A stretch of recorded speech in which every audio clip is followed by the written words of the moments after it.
Good afternoon, Helena and members of Strategic Human Resource Management Tutorial 3. My name is Stephanie. Here with me today is Marissa, Matthew, and Alex, and we are Group J.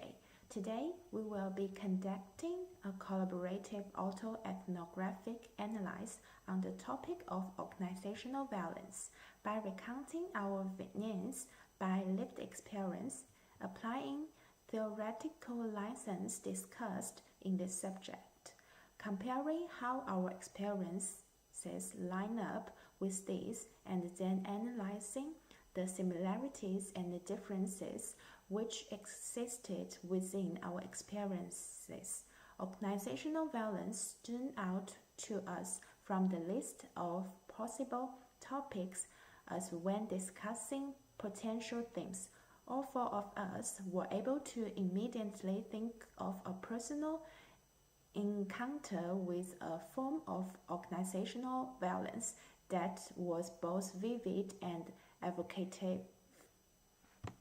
As stated in the lecture, the definition of a microaggression is everyday verbal, non-verbal, and environmental slights, snubs, or insults, whether intentional or unintentional, that communicate hostile messages to the target based on their marginalised group. As unfortunate as it is to say, upon looking back, I have realised that I have witnessed microaggressions in the workplace. Whilst being a witness, these aggressions have seemed to be both intentional and unintentional.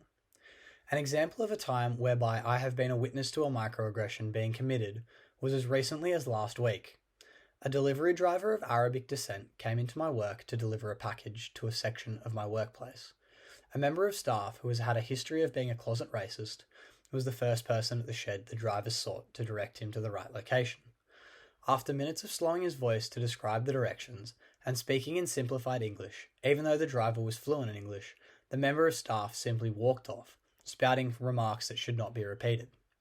The impact of this microaggression on the individual was that they then felt as though they were discriminated against, potentially having severe consequences mentally.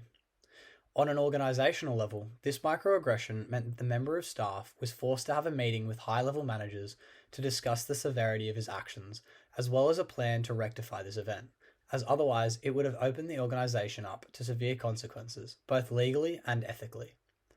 On a societal level, this microaggression could further the narrative of the divide between these different ethnic groups. This event began as a microaggression due to the slight jabs about the driver's apparent inability to listen to the directions based upon his ethnicity, but highlighted how a microaggression could potentially turn negatively into a form of actual aggression rather quickly. I began to lift the boxes, shifting them from the left pallet to the right pallet. They were extremely heavy. I could not do it with ease, but I soldiered on and continued anyways. There was a shake in my arms that was very noticeable to the eye.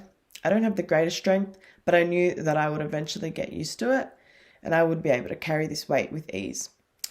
I see a group of 3 men approaching the area that I was working in. I had moved 2 boxes and had another 4 to go. As I'm moving my 3rd box, the man approaches me, grabbing the box from my hands and comfortably places it on the pallet for me. At the time, I thought it was a lovely gesture. He could evidently see my struggle and wanted to put me out of discomfort. However, this kind gesture was quickly overshadowed by his remark that followed afterwards. "This job is clearly not for a woman," he said. His 2 co-workers joined him in a light snicker. Rage built up in me, but I ignored the comment and quietly picked up the 4th box, making sure that they could see me. The adrenaline made it easy. It suddenly didn't feel so heavy anymore, and I carried the next 3 with ease. There was no shake in my arms and no struggle. They were silent the rest of the time and continued on with their work. While it was such a simple act of lifting boxes, it empowered me that I proved his bigoted comment wrong and silenced him and his friends. This was so much more than just a passing comment aimed at me. This comment represented a societal flaw. Women have been undermined by men in the workplace for decades. While there's been a significant growth, a gender pay gap still exists. Women experience the notion of the glass ceiling and struggle to get the same recognition as men. At the organisational level that I work in, the flaw is prominent. This particular male-dominated workplace has no women in their management teams and pays women less than men as they are doing apparently easier work. This creates an organizational culture where women are undermined and is likely a monumental contributor to the individual attitudes of the men who targeted the microaggression towards me. While for the perpetrator, it may be a light passing comment that intended no serious harm, microaggressions can be very damaging to the individual. Some may act out and inform their perpetrator of the harm they caused them, but a great majority will laugh it off to appear unaffected, afraid of the shame and consequences that may follow. I've been a part of that great majority far too many times. Officials will do all they can to make working conditions fair for women by implementing all sorts of policies. However, no real change will come about unless we are altering mindsets and creating new societal norms.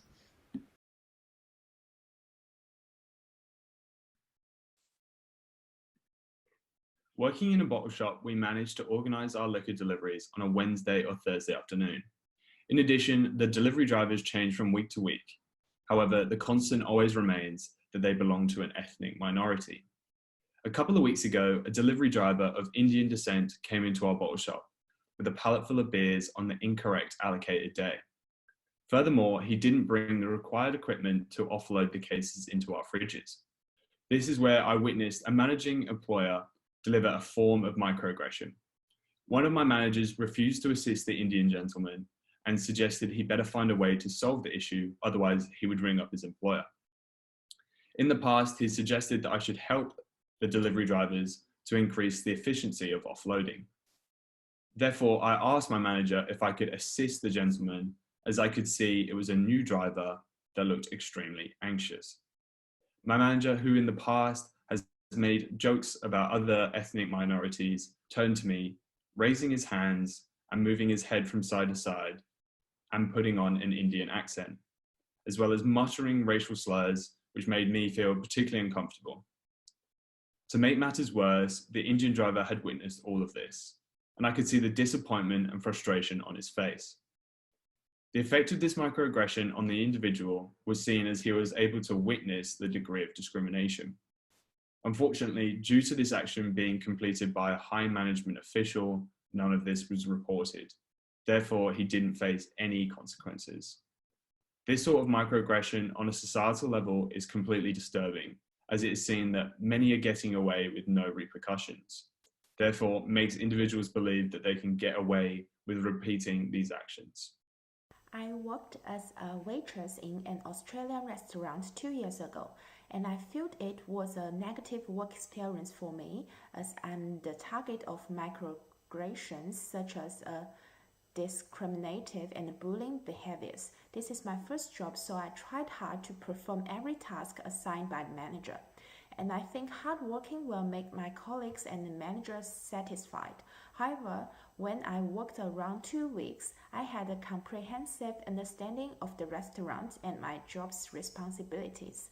But the manager still bullied me with all kinds of words, saying that what I did was wrong, but I did everything according to the steps sought by the leader. And all my colleagues did the same thing, but he still tells me I was wrong. I am the waitress, but sometimes he would ask me to wash the dishes, but he only ordered me to do it.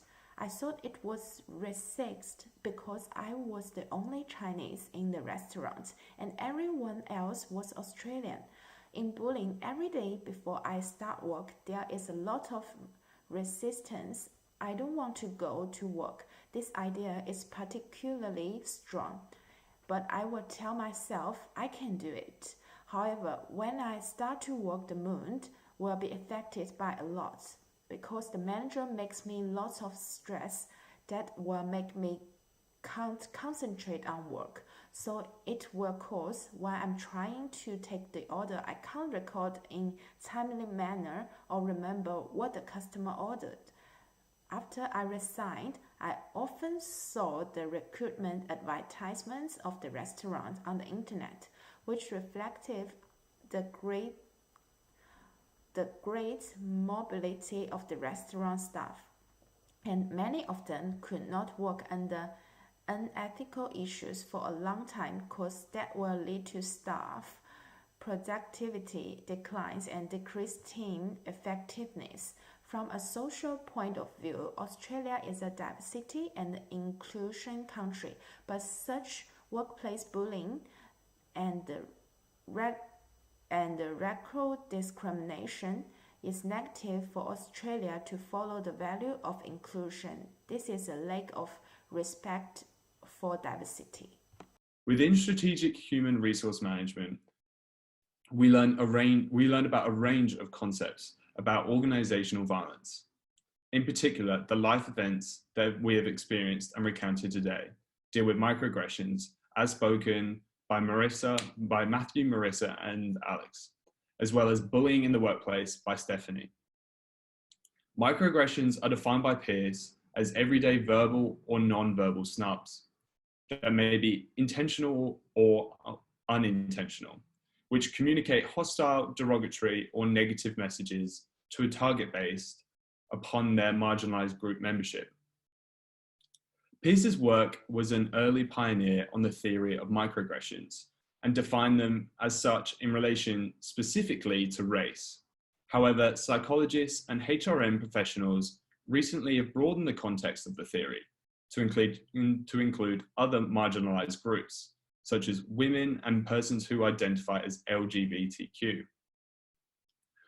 Whilst microaggressions are considered to be small-scale events that may be intentional or unintentional, bullying is another form of organizational violence that shares similarities with microaggressions, but is ultimately different. Vickers defines bullying as a form of interpersonal aggression intended to harm another person. Unlike microaggressions, bullying can be seen as a direct attack upon a person. In a workplace setting, this is usually mental, such as through the use of derogatory language or gaslighting, but can be physical in the form of hitting, punching, or kicking other employees. There has been much research into the negative effects workplace bullying has on its targets, both psychologically and physically. As a group, we felt that these theories about organizational violence were the ones that most suited our experiences. And because of that, we believed we could apply these to our personal vignettes and gain a deeper understanding of the events that occurred to us, why they happened, and the impact they can have on an individual and societal level, not only in the workplace, but also in the wider community. Alex and Matthew's vignettes are prime examples of the original type of microaggression which psychiatric Chester Peirce wrote about in his original 1974 article, Psychiatric Problems of the Black Minority. Both vignettes discuss instances of racially motivated, verbal, intentional communications of derogatory and hostile messages to a target within workplaces. Coincidentally, both involve delivery drivers of foreign origin and a manager or employee in a position of higher authority than the witness of the microaggression perpetrating the act, almost as if they were abusing their position of power to act out these aggressive behaviors. This is often the case in events of microaggressions. A manager or someone with power over another person feels a need to exercise this in a manner that places them on a pedestal to the victim of the microaggression. These similar experiences of two people from different industries, Alex in a retail setting and Matthew in a construction setting, highlight that microaggressions are not limited to certain workplaces and unfortunately can be seen across many different ones. Further to this, while Peirce in his work originally discussed microaggressions in the context of African American people, the theory can be extended to other racial minorities also. Both of these vignettes also highlight how societal attitudes, although have changed vastly since the times when Peirce wrote his original article, are still oftentimes stuck behind the curve and need oversight, potentially on a governmental level, to aim to eliminate this kind of behaviour in the workplace. The reason for this being that businesses have an ethical duty to stamp out this kind of behaviour, due to the fact that it can have immense negative societal consequences, such as potentially furthering an already polarised racial divide in our community. Unfortunately, however, until a society-wide shift in mindset about racial discrimination occurs, the removal of microaggressions in the workplace will be hard to eliminate entirely, thereby adding to the feedback loop of the polarization of racial tension and divides within our society. Marissa's personal vignette explores another aspect of microaggressions, which has been researched more in the last 10 years. The fact that microaggressions not only happen to people of a different racial minority, but also that women and other groups can be the victim of these events. And from this, an expansion of the concept from just being focused purely about racial aggressions to also include women and other groups. The most notable work on this can be seen in Do You See What I See? Perceptions of Gender Microaggressions in the Workplace by Basford et al. In 2013. Speaking about why there is a need for the concept of microaggressions to be expanded to include women, Basford writes, when applied to gender, this taxonomy offers great potential to explore the breadth of discrimination facing women in the workplace. Examining workplace gender discrimination through the lens of microaggressions affords the opportunity to assess the broad, subtle to overt range of sexist experiences, broadening the scope of most other frameworks. While Marissa's experience is shocking and should never have to occur to anyone, it vividly shows proof of overt sexual microaggressions, which may not have been picked up without this concept being expanded. Similar to the experiences of myself and Alex, the employee who made the passing comment wished to exercise a feeling of power, and in doing so engaged in a direct form of misogyny.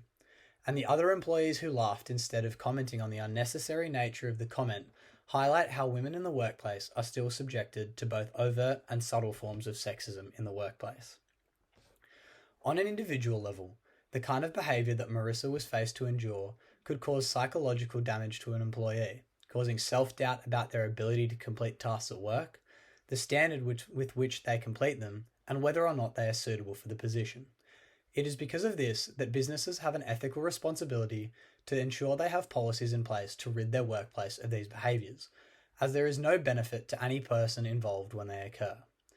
As Marissa previously stated, this experience she encountered highlights a societal flaw and one that is prevalent in many workplaces across the country. And similar to what was said about the microaggressions that myself and Alex witnessed, it is not until a societal shift in mindset changes that the removal of such microaggressions in the workplace will happen. Stephanie's vignette explores a further type of organisational violence, of workplace bullying. Applying the definition of bullying by Joan Vickers' 2007 article, Autoethnography as Sense-Making, A Story of Bullying, Stephanie was clearly the victim of workplace bullying. The way in which her manager constantly was aggressive towards her during her time working, especially in the way that he would say that whatever she did was wrong, even though she was following the steps given by her team leader, indicates a form of interpersonal aggression intended to harm another person. Stephanie's experience differs from the vignette spoken by everyone else, as the violence that she suffered was not a one-off event, such as Matthew, Alex, and Marissa. Stephanie experienced repeated, intentional, and overt comments which constitute bullying rather than a microaggression. Stephanie's experience shows an example of the work of Gadit and Mugford, 2008, about how bullying can have severe consequences on an employee's mental health in daily life. As she stated in her vignette, when I started to work, my mood will be affected a lot because my manager puts me under a lot of stress and I cannot concentrate on my work. Nielsen and Einarsson's 2012 paper also speaks about how workplace bullying can create a toxic culture within a workplace, leading to a reduction in performance, higher absenteeism, and staff turnover. Stephanie spoke of this in her vignette, where she says that after leaving, she would often see that her old employer was hiring new employees. A theme that has been prevalent throughout all of these vignettes seems to be the impact that management or people in higher positions of power may have on the way in which organizational violence plays out within a workplace, and that oftentimes it is these people with larger amounts of power that are the ones carrying out forms of organizational violence, such as microaggressions and workplace bullying. From this, it is our opinion that managers of workplace, specifically those with the utmost power, have not only the ethical responsibility but also the duty to ensure that power within their organization is not misused. There are avenues for employees to report abuses of power leading to microaggressions and bullying. And also that these incidents are not just swept under the rug and forgotten about, but are taken on the chin and owned in such a way that ensures that they will not occur again. As often stated in other aspects of our analysis, it is similarly true that it's not until a societal shift in attitudes towards power dynamics that foster microaggressions and workplace bullying are addressed that we will be able to fully resolve the issue of organizational violence within the workplace and rid it from our society entirely.